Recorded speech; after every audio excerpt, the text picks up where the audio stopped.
जो हमारे भगवान है प्रभु श्री राम, उनकी जो वाइफ थी सीता माँ, शी वाज फ्रॉम नेपाल। जो पशुपतिनाथ का मंदिर है वो नेपाल में है। मैं खुद शिव भक्त हूँ बहुत बड़ा, और मैं जा चुका हूँ वहां पे, और वहां पे पूजा कर चुका हूँ, आरती कर चुका हूँ। तो मेरा ये कहने का मतलब है कि अगर कोई ये बोले कि हमारी नेपाल के साथ जो रिलेशनशिप है चीमा साहब, वो सिर्फ इसलिए है कि हमें इन्वेस्टमेंट, ये बहुत छोटी बातें हैं, पैसे की बातें हैं। क्या कर दिया, 1 बिलियन, 5 बिलियन, 10 बिलियन, क्या फर्क पड़ रहा है, ये पैसा है ना, ये आया गया है। लेकिन हमारी जो रिलीजियस और कल्चरल रूट्स हैं, उसी तरीके से जो मोदी जी ने जो कॉन्फिडेंस दिया ना एक आम आदमी को, मैं एक थोड़े से तल्ख तरीके से बताना चाहता हूँ, सख्त तरीके से, लोगों को चाहे अच्छा शायद ना लगे, मोदी जी ने एक आम जो गरीब हिंदुस्तानी है ना उसको, और हमारा ये माइग्रेंट लेबर क्राइसिस जो हुआ था अभी, ये भी सच्ची बात है, क्योंकि इंडिया, मैं बता रहा हूं 10 ट्रंप आ जाए इंडिया नहीं संभाल पाएंगे, इतना बड़ा मुल्क है कि मुझे तो लगता है कि इंसोमनिया कैसे नहीं हो गया मोदी जी को, सो साफ आते हैं रात को कि नहीं सो पाते, because it's a very this thing. तो प्रॉब्लम भी चलती है, सोल्यूशन भी साथ चलते हैं, अच्छा भी हो रहा है, बुरा भी हो रहा है, सब एक साथ हो रहा है। लेकिन कहीं ना कहीं जो गरीब आदमी है ना, एक एक बिल्कुल जो जिसको कहते हैं कि जो पुअर आदमी है, जो बंदा है, उसको कहीं ना कहीं अपने मुल्क में प्राइड आई है, उसको कहीं ना कहीं और उसको फिगर्स नहीं पता कि मेरी इकोनॉमी इस रेट पे ग्रो कर रही है और सेकंड लार्जेस्ट ग्रोइंग इकोनॉमी है, या एक before Covid it was fastest growing economy.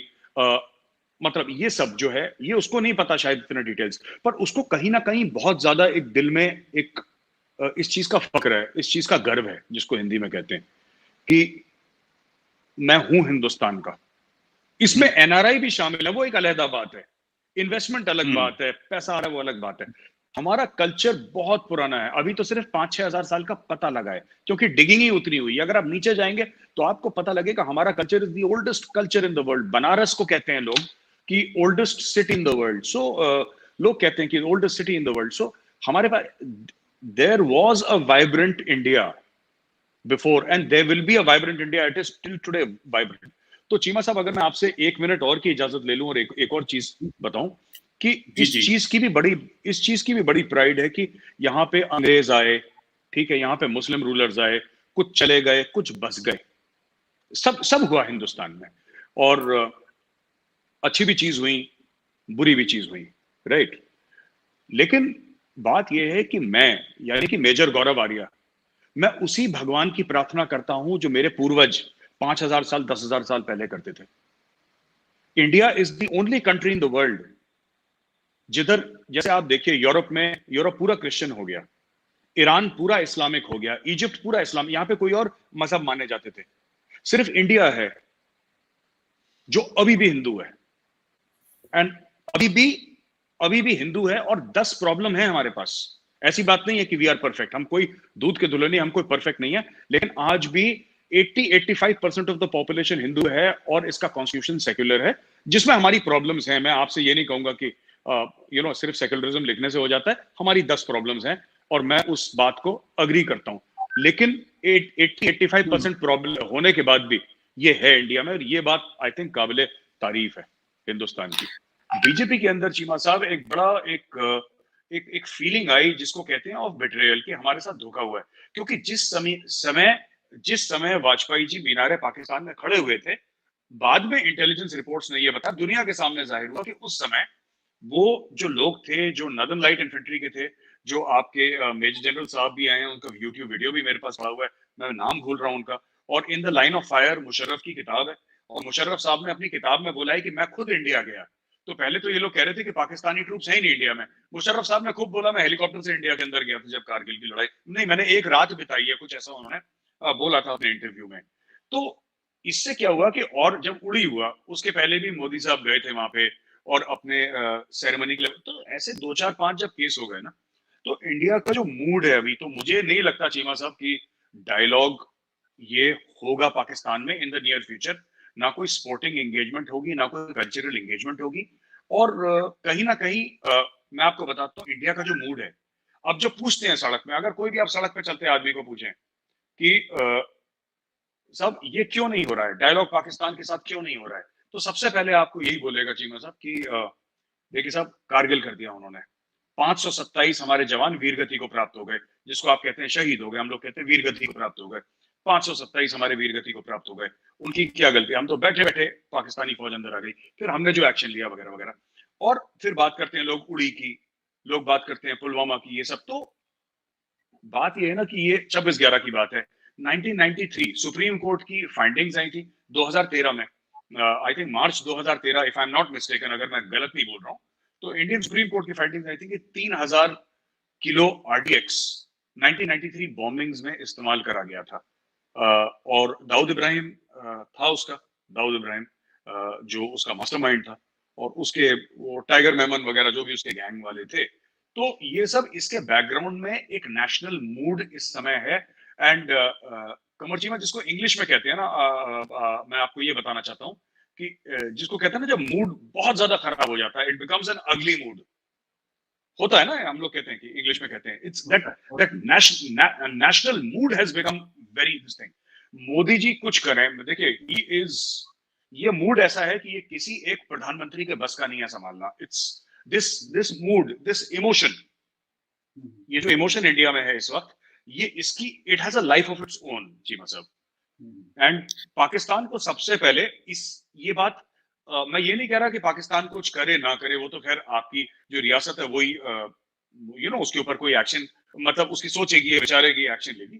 पर मैं कह रहा हूँ कि ये बात समझनी जरूरी है कि the mood at the ground level is very very serious. And जो आम आदमी है, रेडी वाला मैं बता रहा हूँ, जो फल वाला है, जो जो जिसकी छोटी दुकानें हैं, जो डेली वेज का लेबरर है, जिसको जितनी समझ है अपने हिसाब से, आप और मैं, हमारा तो काम ही है डेली का, तो हम यही काम करते हैं। लेकिन उन लोगों की जो समझ है उसके हिसाब से it's a very dark mood in India right now when it comes to Pakistan. तो मुझे नहीं लगता कि dialogue, people will not accept a dialogue in India. आप अगर, मुझे नहीं पता मोदी जी के मन में क्या है, I don't know, I don't claim to know, but people of India will not accept a dialogue. अगर होगा तो they will not accept it simply. देखिए कांग्रेस अलग तरीके से देख रही थी चीमा साहब, इसलिए कांग्रेस हार गई 2 बार। देखिए मैं आपको बताता हूँ, इंडिया में जो पॉलिटिक्स है ना, इंडियंस आर पॉलिटिकली सैवी। लोग कहते हैं ना, आप गरीब का फायदा उठा लें हिंदुस्तान में, कुछ दे के, ये वो सब भी ठीक है। बट बात यह है कि ज्यादातर इंडिया में कुछ कुछ लोग जरूर आपको मिल जाएंगे जो मुख्तलिफ राय रखते हैं, जो अलग राय रखते हैं इस पूरे मामले में, इस पीस प्रोसेस के मामले में। लेकिन आप ज्यादातर अगर देखें, वास्ट मेजोरिटी ऑफ इंडियंस का जो मूड है वो एक एक किस्म का है। और मोदी साहब हो, कोई भी हो politician, they can not ignore this mood, पहली बात। दूसरी बात, आप ये कह रहे हैं ना कि जो कॉन्वर्सेशन है वो बदलने की बात है, या फिर आप ये कह रहे हैं कि सब इंडिया चाहता है पाकिस्तान में, आप कश्मीर की बात ना करें। पिछले 4-5 साल से इंडिया ने ये भी कहना छोड़ दिया पाकिस्तान को कि आप कश्मीर की बात ना करें। वो कह रहा है आपको जो बात करनी करिए। अभी वो जो पहले से वॉइसेस आते थे ना कि आप कश्मीर कश्मीर क्यों करते हैं हर जगह, ऑफिशियली इंडिया ने ये भी कहना बहुत कम कर दिया है। अगर आप देखें स्टेटमेंट्स, चाहे आप होम मिनिस्टर के देखें, चाहे आप डिफेंस मिनिस्टर के देखें, चाहे जो भी हमारे नेशनल सिक्योरिटी apparatus के जो भी लोग हैं जो संभालते हैं, तो ये धीरे धीरे ये कहना कि पाकिस्तान कश्मीर की बात क्यों कर रहा है, क्योंकि कहीं ना कहीं ये अंडरस्टैंडिंग है। लोग 2-3 सवाल पूछते हैं, राइट?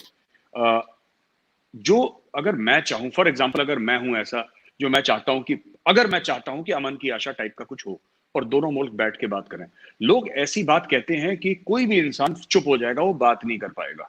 ठीक है, देखिए 2 बातें हैं।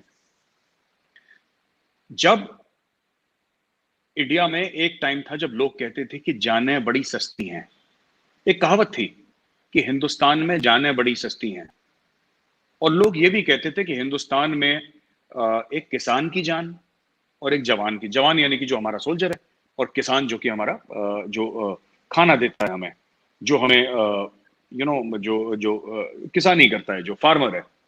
तो चीमा साहब, ये जो पूरा मामला है इसका ना, कि अब इंडिया का मूड इसको लेके बड़ा मुख्तलिफ है। आप बहुत ज्यादा चेंजेस इंडियन साइकोलॉजी में आए हैं।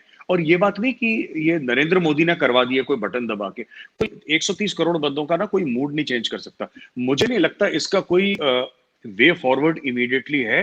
अगर पाकिस्तान से, ठीक है, पाकिस्तान से, अब देखिए ऐसा है ना कि अब पाकिस्तान कश्मीर करता है, राइट? इंडिया ने बोलना बंद कर दिया कि आप कश्मीर करते हैं। मैं उसी तरीके से मैं आपको बताता हूं, जैसे इमरान खान है, इमरान खान साहब का अगर आप ट्विटर हैंडल देखेंगे तो रोज उन्होंने, मैं देखता हूं उनका, देखता रहता हूं कि कौन सी उन्होंने नई मिसाइल मारी है हमारी तरफ, तो ट्वीट वो करते रहते हैं। और आप ये देखेंगे कि एक एक पॉलिसी के तहत, क्योंकि social media team Modi ji की बहुत तगड़ी है, तो एक पॉलिसी के तहत उन्होंने ये डिसाइड करा है कि इमरान खान साहब ने जो बोलना है, whatever he says about Kashmir और anything else about India, we simply have to ignore, क्योंकि हमें जरूरत नहीं है कि हम जवाब दें। जैसे आपको एक और छोटा सा एग्जांपल दे दूं, then we can move to the next question Cheema साहब। एक जमाने में बड़ा हिंदुस्तान को लगता था कि जब गोरा हमें बोलेगा कि तुम ठीक काम कर रहे हो, तब हम अपनी पीठ थपथपाएंगे और हम बोलेंगे हाँ साहब हम अच्छे लोग हैं, किसी गोरे ने बोल दिया। वॉशिंगटन पोस्ट ने एक आर्टिकल लिख दिया, शिकागो ट्रिब्यून ने एक आर्टिकल लिख दिया, न्यूयॉर्क टाइम्स ने आर्टिकल लिख दिया कि भाई India is a good country, it's a secular country, बड़ी अच्छा मुल्क है और बड़े प्यारे लोग हैं। सो एक अंग्रेज आ गया तो अंग्रेज ने बोल दिया, जिसकी नीले आंखें होंगी, ब्लॉन्ड बाल होंगे उसके अंग्रेज के, और फिर वो हमारी तारीफें करेगा। अब इंडिया कहता है कि देखिए हमें कोई जरूरत नहीं है, आप हमारी तारीफ करो तो ठीक है, ना करो तो ठीक है, हमें कोई फर्क नहीं पड़ता। India has reach that level. मुझे लगता है सेल्फ कॉन्फिडेंस भी बहुत बड़ा है। मैं ये नहीं कह रहा कि मोदी जी ने कोई चमत्कार कर दिया इकोनॉमी में, या ऐसा कोई जादू की छड़ी हिलाई और इंडिया ने बिल्कुल कोई तीर मार दिया बहुत लंबा। मैं ये नहीं कह रहा, ठीक है प्रोग्रेस हो रही है हमारी, नो डाउट अबाउट दैट। पर ये जो हमारी 70 साल की प्रोग्रेस है ना, इसमें चीमा साहब इसमें कांग्रेस का भी हाथ है, इसमें बीजेपी की भी हाथ, इसमें सारी पॉलिटिकल पार्टीज का हाथ है, सारे इंडियंस का हाथ है। लेकिन एक बात है, the kind of confidence Narendra Modi has given the people of India, जो एक level of confidence Narendra Modi ji ने एक आम हिंदुस्तानी को दिया है कि तुम कुछ भी कर सकते हो, तुम चैंपियन हो, तुम जीत जाओगे। जो जैसे टीम में एक अच्छा कोच करता है ना, अब जैसे सचिन तेंदुलकर है, कोच उसको क्या सिखा देगा बैटिंग के बारे में, थोड़ा यही कि उसका रिफ्लेक्शन बन के बोल देगा यार बैट थोड़ा ऐसे रखो, वो सचिन को भी पता है, ठीक है। लेकिन इसमें कोच मोदी साहब है, सचिन तेंदुलकर इंडिया की पॉपुलेशन है, मैं इस एक तरीके का एग्जांपल दे रहा हूं, और सचिन को पता है, he knows what to do. तो उसी तरीके से ना आपने थोड़ा बहुत बता दिया, लेकिन ओवरऑल जो पर्सपेक्टिव है यही है चीमा साहब।